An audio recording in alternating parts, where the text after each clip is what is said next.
Pemirsa, Majelis Hakim Pengadilan Tipikor Jakarta menjatuhkan vonis 6,5 tahun penjara terhadap Harvey Muiz dalam kasus korupsi tata niaga pengelolaan timah.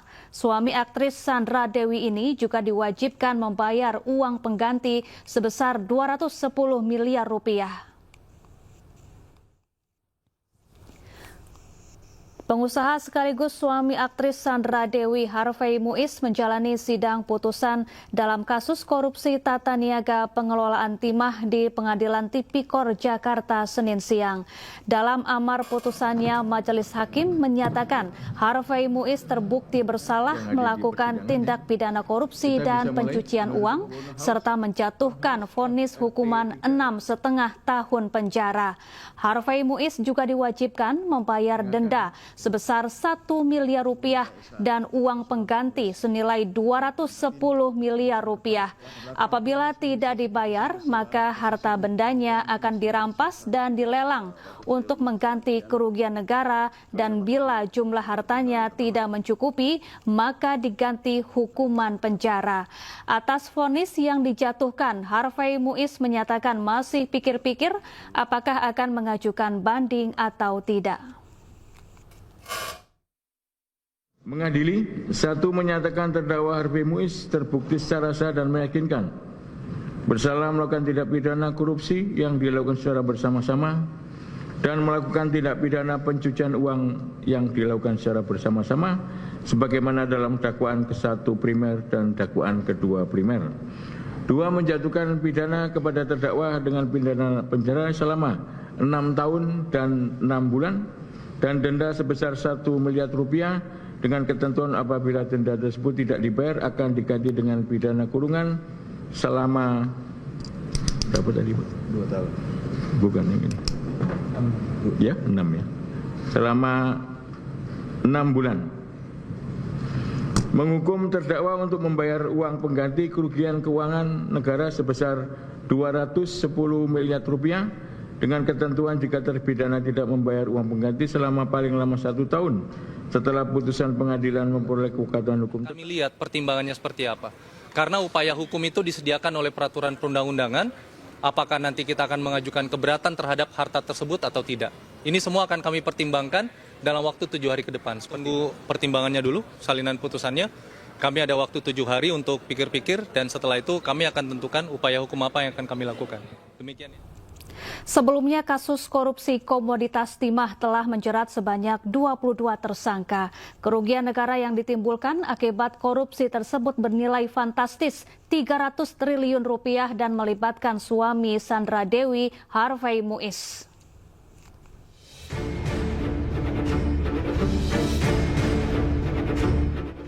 Kasus korupsi tata niaga komoditas timah menjadi perhatian publik. Tak hanya melibatkan nama-nama yang dikenal sebagai publik figur, namun yang mencengangkan adalah nilai korupsi yang merugikan negara hingga 300 triliun rupiah. Hingga kini, Kejaksaan Agung telah menjerat 22 orang tersangka, termasuk Crazy Rich, Helena Lim, dan suami publik figur Sandra Dewi, Harvey Muiz. Jaksa penuntut umum mendakwa Harvey Muiz telah melakukan tindakan pidana pencucian uang dengan menerima uang sebesar 420 miliar rupiah dari hasil tindakan pidana korupsi. Suami Sandra Dewi ini dijerat pasal 2 ayat 1 dan 3 junto, pasal 18 Undang-Undang Tipikor dan pasal 55 ke-1 KUHP. Sejumlah aset Harvey juga telah disita, termasuk mobil mewah dan barang berharga dari sejumlah apartemen.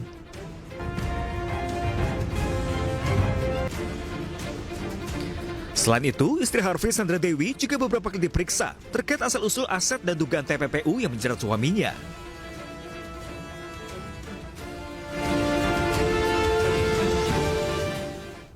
Pemirsa, Wakil Menteri Ketenagakerjaan Immanuel Ebenezer menyebut ada tangan setan yang diduga sengaja bermain dalam proses kepailitan PT Sritex.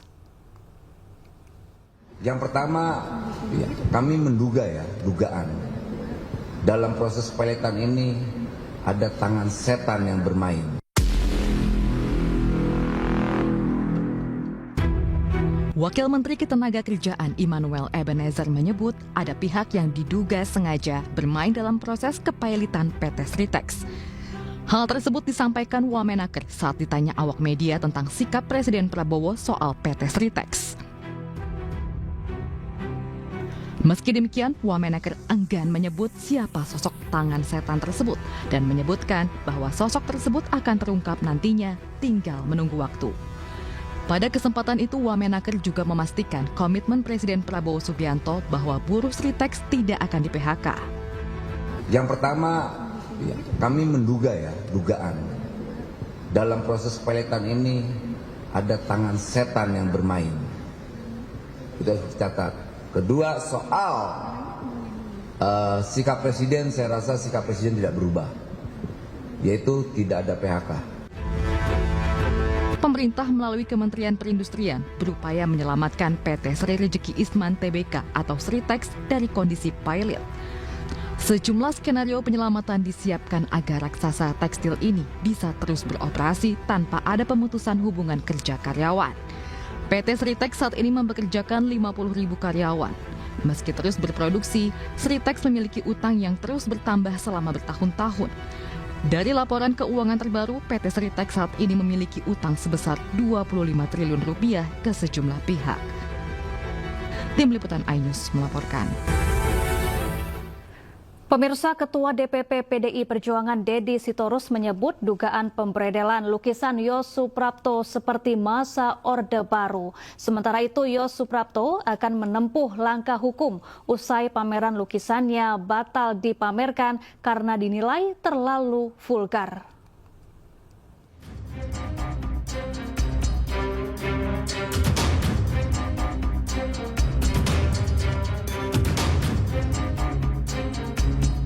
Pasca pameran lukisannya dibatalkan, pelukis Yos Suprapto bersama Yayasan Lembaga Bantuan Hukum Indonesia menyatakan akan mengambil langkah hukum demi mendapat kejelasan terkait kelanjutan pameran. Yos juga memutuskan akan membawa pulang karya-karyanya usai tak jadi dipamerkan. Saya akan menggunakan pendekatan hukum, saya katakan tadi, ya. Dan ini tentunya tidak boleh sepihak. Saya akan melakukan dialog yang beradab dengan jajaran Kalnas maupun Museum Cagar Budaya. Ya, dalam hal ini harus ada dialog dua arah. Saya akan menanyakan kalau ini tetap tidak bisa diakses oleh masyarakat luas dan tetap dikunci dengan alasan apapun juga, dan karya-karya saya tetap di dalam sensorship, lebih baik tidak perlu harus ada pameran. Sementara itu, Ketua DPP PDI Perjuangan Deddy Sitorus mengklaim ada yang tersinggung terhadap lukisan Yos Suprapto.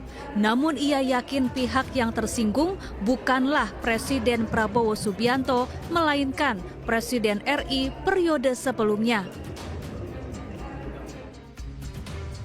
Ia juga menyebut dugaan pemberedelan lukisan ini seperti yang kerap terjadi di masa Orde Baru.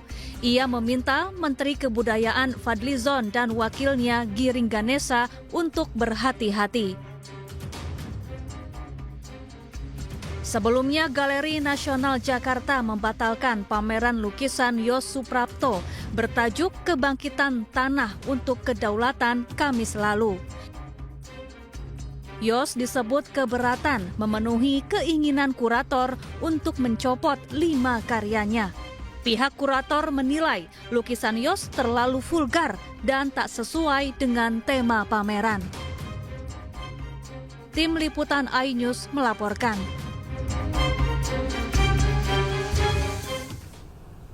Sementara itu, Menteri Kebudayaan Fadlizon menepis adanya pemberedelan pameran lukisan karya Yos Suprapto. Pembatalan pameran di Galeri Nasional tersebut murni karena kurator tidak sependapat terhadap beberapa karya lukis yang dipasang. Di dalam pameran itu, ya yang berkuasa itu sebenarnya kurator. Nah, kurator itu sudah bekerja sama dengan senimannya memilih tema tentang kedaulatan pangan. Nah, di dalam proses akhirnya ternyata ada beberapa lukisan yang tidak sesuai dengan tema. Bahkan kurator itu sudah mendiskusikan itu dan tidak sependapat. Tapi menurut informasi yang kami terima, si senimannya memasang sendiri lukisan itu, bukan kurator. Jadi memasang sendiri lukisan-lukisan yang tidak disetujui oleh kurator. Nah, beberapa lukisan itu saya kira menurut kurator tidak pas, tidak tepat dengan tema. Ada yang tema yang mungkin motifnya politik, bahkan mungkin makian terhadap seseorang. Kemudian juga ada yang telanjang, itu juga tidak pantas. Sedang bersetubuh kira-kira begitu ya, telanjang, dengan memakai topi yang mempunyai identitas atau afinitas budaya tertentu. Seperti topi Jawa, atau Raja Jawa, atau Raja Mataram, itu kan bisa membuat ketersinggungan orang, itu bisa masuk kategori sara, gitu ya. Nah, kita tidak ingin ada hal-hal seperti itu, kita tidak ingin mengekang ekspresi kebebasan. Saya kira kita semua sangat mendukung kebebasan berekspresi, tapi tentu kebebasan berekspresi jangan sampai melampaui batas kebebasan orang lain. Ini yang saya kira, dan tidak ada beredel. Tidak ada beredel itu. Hujan gol tersaji kala Liverpool menghajar Tottenham Hotspur dalam lanjutan Premier League. Selengkapnya sesaat lagi, tetaplah di iNews Malam. Szoboszlai's up, it's Szoboszlai!